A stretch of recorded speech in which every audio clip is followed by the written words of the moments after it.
welcome back to my channel. Today we're doing something a little bit more exciting than usual. It is a miniature, but it's a little bit different than normally. If you have any experience with miniatures and you've snooped around on Amazon, you will find out that the cost of miniatures are rather high. You can expect for a miniature to pay from $30 to $100 easily. Same goes for euros, by the way, it's about similar in currency. I recently got into America, and I live here now. And I went to the Hobby Lobby for the first time, and I found that Hobby Lobby sells miniatures. However, the pricing was mostly what caught my eye, because the pricing was, I think, around $20 lower than what you would assume. So I decided to go with one that is not the smallest and cheapest, and nor the biggest, the most expensive one, but a little bit in between. And I got into something that rather surprised me, because I got a complete, full-sized, finished-looking house. So I'm talking a roof, a lot of walls, an outside garden area, and that was for about the same price as, for example, the cheaper brand QB, which has just a little block, basically. So I thought, I gotta try that out, right? And I gotta see what is the catch here. There has to be something that makes it cheaper, right? Or is there? Well, today we're gonna find that answer, because I bought a kit of the brand Mayberry Street. As you can see, $37 for a completely finished looking house. I must say, I do really like the look of this house, even though there's quite a lot of pink going on. You guys know I don't really enjoy pink. When you look in the back, you will find that not only did they just have the kit cheap, they also added a amount of supplies that you're gonna need, which I have not seen this expanded before. Usually they add a tweezer and some glue, or usually it's actually a tweezer. But this time they added not only both the glues that you need, they added scissors, they added a knife, they added a ruler and a screwdriver, and tweezers. I've never had a screwdriver with a kit, and I'm very happy with that, because it's a really small screwdriver and it's perfect for doing these miniature stuff, and I did not have one of those yet. I mean, for this price, you have no reason to nitpick, especially not if it includes all the tools that you need. So what I'm doing right here is truly extreme nitpicking. So whatever I say is just some little things to keep in mind in my nitpicking opinion. So the first thing that caught my eye that actually might be a little bit of a problem is the fact that it says the skill is 1 on 24. However, the skill very much seems like 1 on 48. Like the skill of 148 on QB is the same skill as this. So I'm assuming the skill is wrong. Not a biggest deal, I don't think, but you know, as the brand itself, some people just heavily dislike 1 on 48, and they'll be like, oh, I see this kit that has 124, I'm just gonna go buy it, because, you know, that's exactly the limit I enjoy. And then they open it and realize it's 148, and then they have to refund it. So that's just for the brand itself, you know, change that please. Next up, what instantly I despised from this is the fakeness of the garden outside. It might just be the little, the flowers that look like Lego flowers. I'm officially almost finished with this kit, and I fixed so far the whole garden issue myself, and it looks a lot better, and I did not use too much of my own supplies. I mostly just used what they included with the pack. But just having your own things ready for kits like these is always great.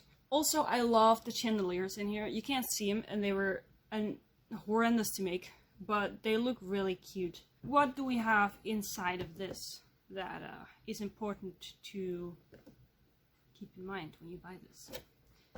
And that's where voiceover me is gonna take over.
So the ultimate review is basically buy it.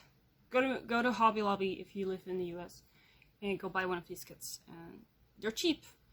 They work perfectly fine. They are in perfectly good condition. And I thoroughly enjoyed making them. They were just really fun to make. They were cheap too, so it's usually within your budget. Especially if you're used to paying a fortune for miniatures. I highly recommend this one. So in my review, it's a thumbs up for me. Anyways, I hope you enjoyed watching this video. If you did, please leave a like and subscribe too, because, you know, my last video was miniature and the next video is also going to be miniature, the one I'm most excited about, in all honesty. No spoilers, but I am excited about it. And I do more than miniatures in general, but at the moment that's just my main interest. So thank you so much for watching. I hope you liked and enjoyed this video, and I'll see you next time. Bye bye!